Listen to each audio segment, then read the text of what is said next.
How's it going, everybody? Happy Thursday. Yet another Thursday with another amazing speaker. Today, I have Cathy Sabater, a loan officer who is here to tell us all the wealth of information that she has. And welcome to the studio, Cathy. Well, thank you, Roxanne. This is my first time on this platform, so I'm excited. Yes, it's great to have you. So tell us all that we need to know about Cathy first before we get into the nitty gritty of the loans. Okay, well, great. Well, listen, I'm a loan officer, loan originator. I also obtained my um, securities license. So I'm also working on helping people with their 401ks, term insurance, and actually planning for retirement. In regards to doing loans, the great thing about now is that now I can give you all the products instead of just referring everything out. So I'm sure everybody heard about the Fed saying they kind of pause increasing the Fed fund rate, which a lot of people are going, well, that means rates are going to go down quickly. What do you think, Roxanne? I don't think that's going to happen. I think Absolutely. that the rates are going to remain steady because it's well, why would they create this yo-yo effect Yep. and keep on raising it and then quickly keep on lowering it? Makes no Right. sense to me for them to do that. Right. So what's happening actually, I just locked someone yesterday, right? And they're like, wait a minute, Kat, the feds are going to be talking. I said, it's a hit and miss. Okay. So when the feds talk, sometimes it takes time before you're going to see the effect. It's just like the stock market. The market goes up, the market goes down. You're jumping. It's like the jump rope. You're going in, you're going out, you're going in. It's the same thing with the interest rates because the market is so volatile. Yeah. Now, people have heard that rates have gone down. And they have. So it used to be 7.5%. Now it's right below 7, depending on your situation, your credit, and how much money you're putting down. But as you and I know, that is still high compared to a year plus ago, Yeah. right? Yeah. Yeah. So in regards to affordability, there's a lot of different things that are happening, right? Because you're mostly in like North Park, Hillcrest area, right, Roxanne? Well, actually, Oh, North Park, Hillcrest area, and mm, Del Mar coastal area. okay. We have another office up in Del Mar Okay, as well, congratulations. well. So Thank you. as far as affordability is concerned, for those individuals who are trying to get in, it's unfortunate but fortunate. Try to get in, right? Yeah, Because the median home price in San Diego is how much is it? About if you really want to buy a house, about eight about hundred about between 800 and a million, depending and a on where million. you are. Yeah, Right. yeah, And this is exciting news for people who are homeowners. For people to try to get in, the biggest thing is to try to at least start with something, right?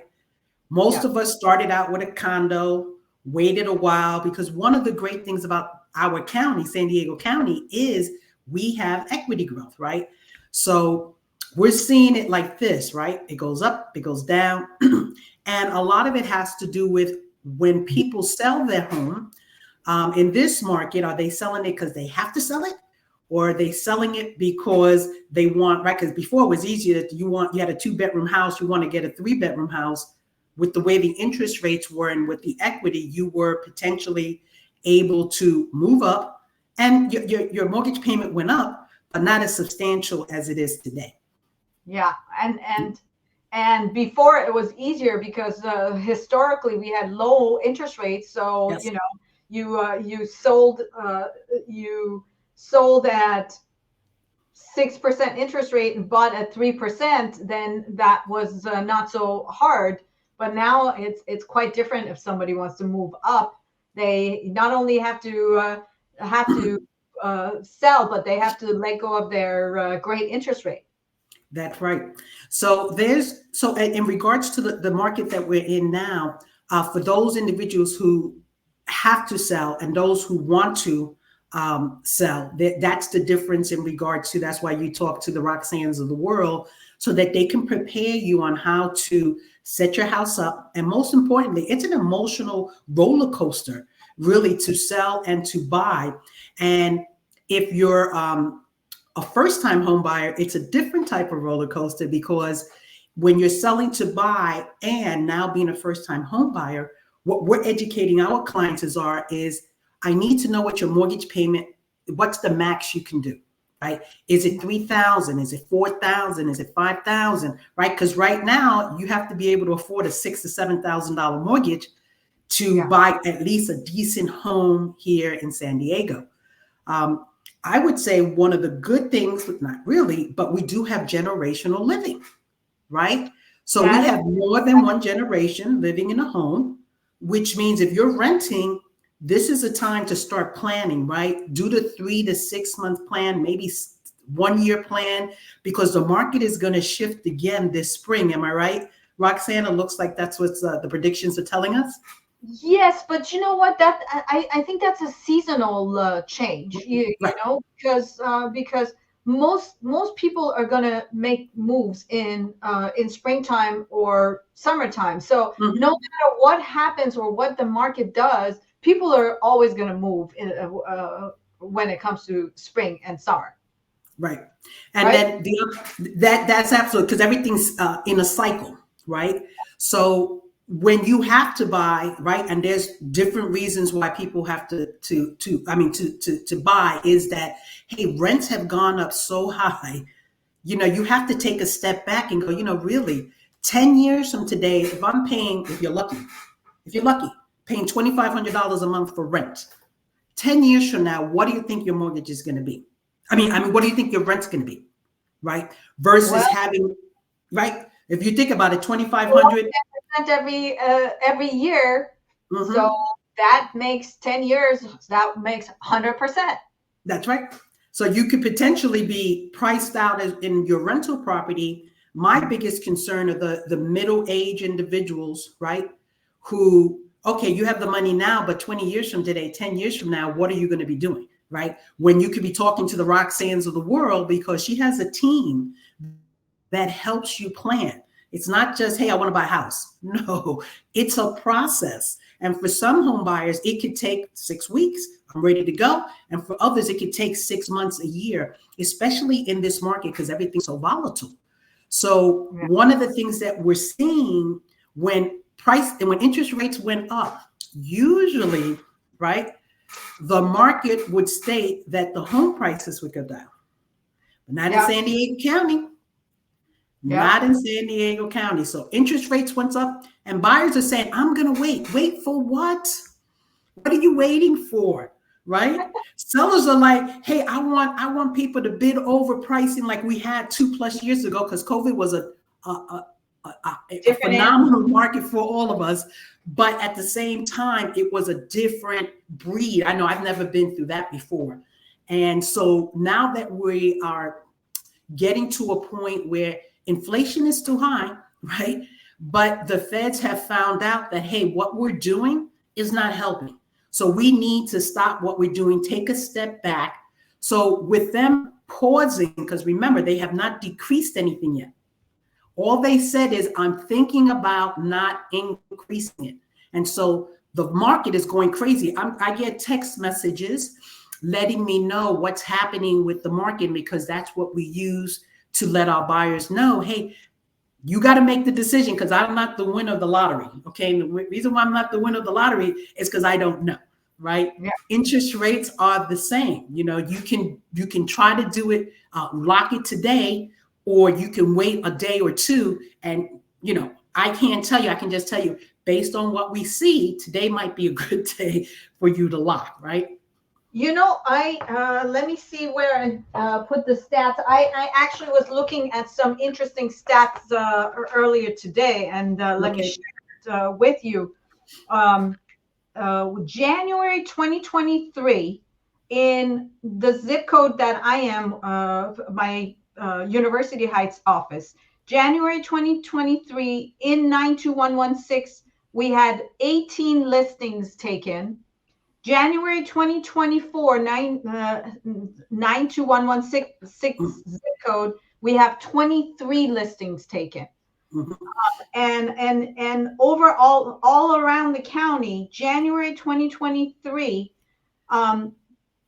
1,903 listings taken. January 2024, all around the county, we have Mhm. taken 2418 listings. Right. So I think that actually is some exciting news for buyers Yes. because you said inventory is rising. Right. The inventory is rising. And I think my personal opinion, it Mhm. has to do with buyers are now understanding that these are the rates. These are the They rates. may go down, but we had like a little pause, like, I'm just going to wait for the rates to go down. And I think the reality has hit those individuals in that, okay, this is the rate. If I stick to my mortgage payment and I stick to my budget, then I could potentially do what I need to do. And I Yeah. think now that we have that part, and I think another shift is going to happen because if you have rates that were in 7.5 about a month or 2 months ago, and now it's a little below, with the Fed saying what they're saying, it's up to the market, right? Because the market is just like the stock market. Who's going to buy? Who's going to sell? And the demand, right? The demand is what indicates what a person is willing to pay for that home. Hence, right? Even though there's more inventory, there's still a lot of competition, right, Roxanne? Absolutely. And another thing that I'm thinking in terms of being a buyer, I'm a Mm-hmm, parent. I have mm-hmm, an 18-year-old and I have a 20-year-old.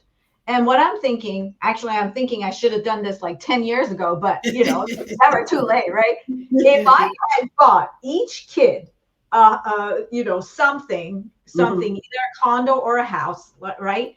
And would mm-hmm, have would have had that as an investment property and would have had that be somebody else, some renter come and pay the mortgage, then mm-hmm. I would have so much in equity, right? Right. And by the time that kid is out of college, then I would be like, okay, here's your house, here's your condo, you can start living here. I'm just going to turn over the equity, and all you have to do is just basically make the payment. And Mm-hmm.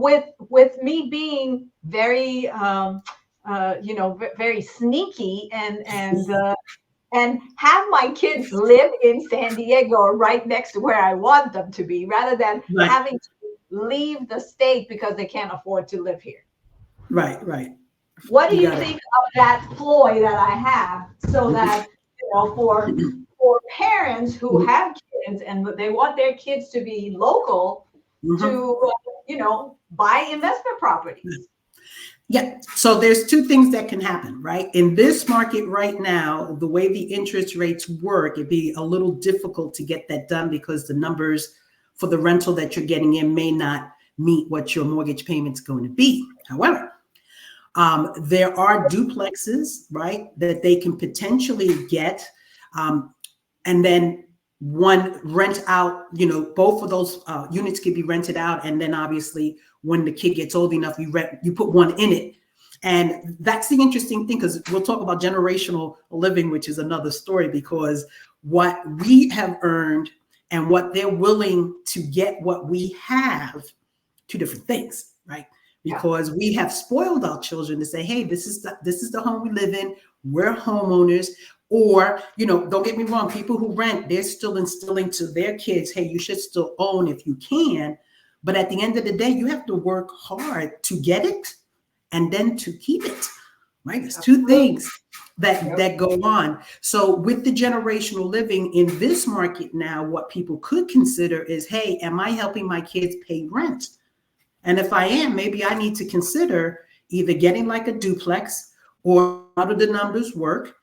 Because now you have the ADUs, right? You got people who are doing the ADU for additional income. They're either taking their garages, switching it out, and hence providing some additional income for people to afford, right? A lot of people were against some of these propositions, but at the end, if you're able to get that extra $2,000, $2,500 for renting out your garage, that in itself can assist. Because the goal right now is, hey, if you don't have to rent, let's help you with a plan so that Yeah. you can own, right? That to Yeah. me is the biggest thing. And I don't care if it takes us 1 year, 2 years, 3 years, but put in your head. I have a handful of individuals, they're like 21, 22. They don't earn enough income right now, but what are they doing? They're trying to get partners to say, hey, Mhm. why don't we work together and try to buy together, right? First time home buyers, you got some new programs that they're helping with the down payment. But at the end, it all boils down to this, your mind, the shift that you should have. Because I mean, I remember I had my condo and I was renting in the beginning, right? Because that's what we do, right? We come to San Diego, we rent, right? And I was renting, and my rent was, let's say, $1,200, right? And then I go, wait a minute, $1,200? I don't want to rent anymore, right? Even though that's not a lot of money, but it's still a lot of money when you add it up 5-10 years from now. And I go, you know what? I got to figure out a condo. So what did we do? We went and we bought a condo. And I'm talking about, I've been here over 25 years.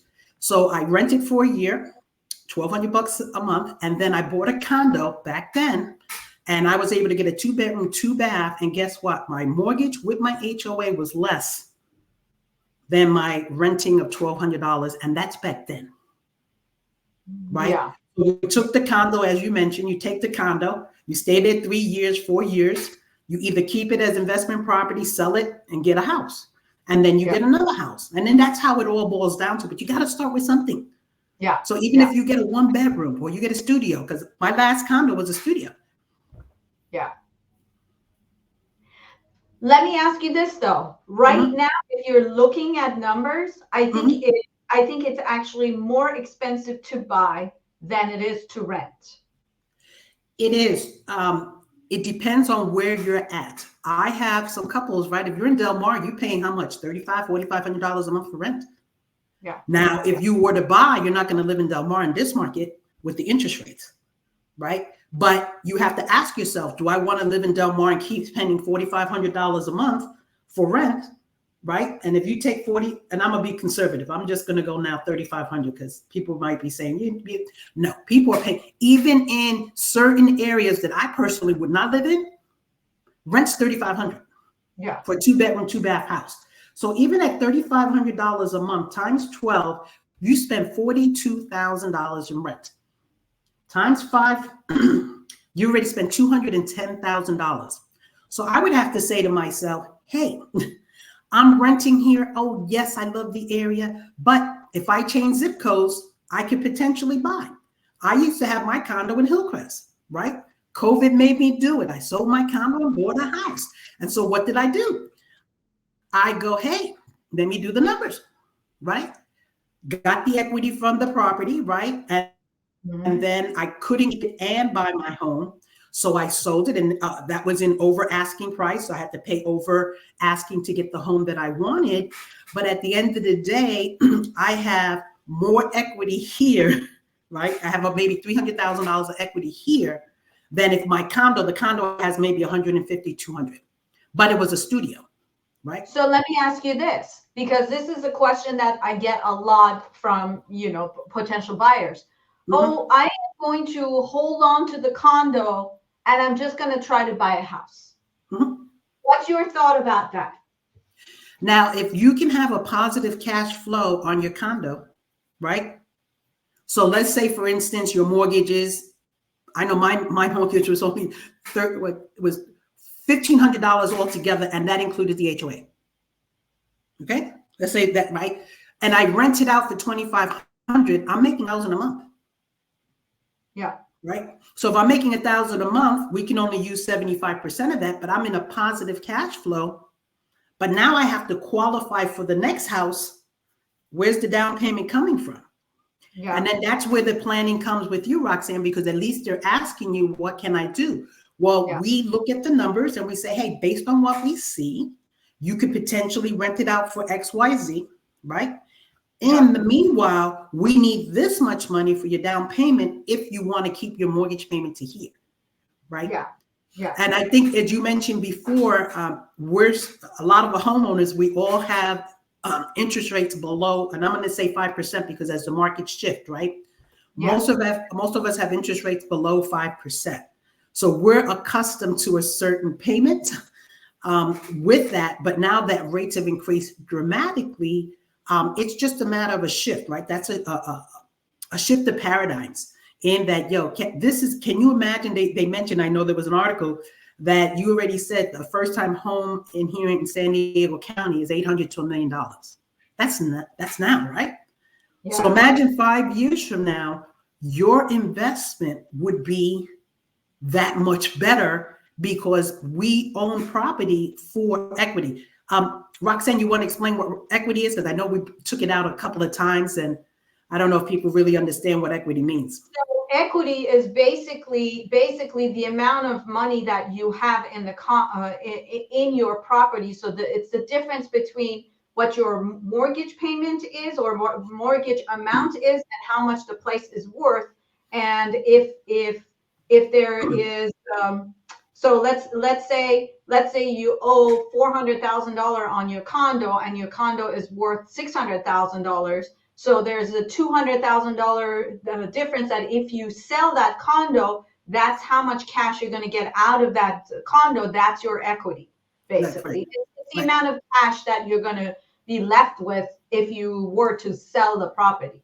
Right. And so when you're talking to these individuals saying, I want to keep my condo, right? Well, what are you going to do with all that equity if you can't tap into it to buy your next house?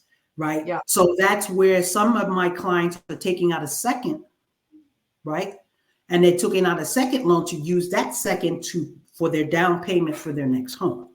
The only thing that people have to understand is when you're taking that second, that's not your own cash you're taking out. That's another loan that you're taking That's right. out. Right. But you have to do the numbers, because otherwise, if we want them, if they are adamant about keeping that property, then we have to run all the different scenarios. And then we explain to them, hey, you're making $1,000 extra a month on rent, but now your mortgage is up another $500. So now you're only going to make $500 a month, right? But you get to buy the house you want. So what do you want to do? So sell to buy, because that's what I did, right? Sell the property I have, use the equity, and then purchase the home that I want. Now, this is my dream home. This is my retirement home. So now what am I doing? I saved up money, and then I bought investment property, but I had to buy it in Tennessee because I couldn't make the numbers work here in San Diego. Yeah. You're right. So we have so many different things that we can help individuals. And then you had mentioned your children. So let's say your children are potentially going to buy or may go to school out of state, right? You can start researching that, like you had mentioned, and maybe while they're in high school or wherever, whatever it is that they're doing, you could potentially go buy something, rent it out, right? And then have something for them so that you're minimizing whose cost? Your cost. Yeah. So we have so many different things. It's like a deck of cards, right?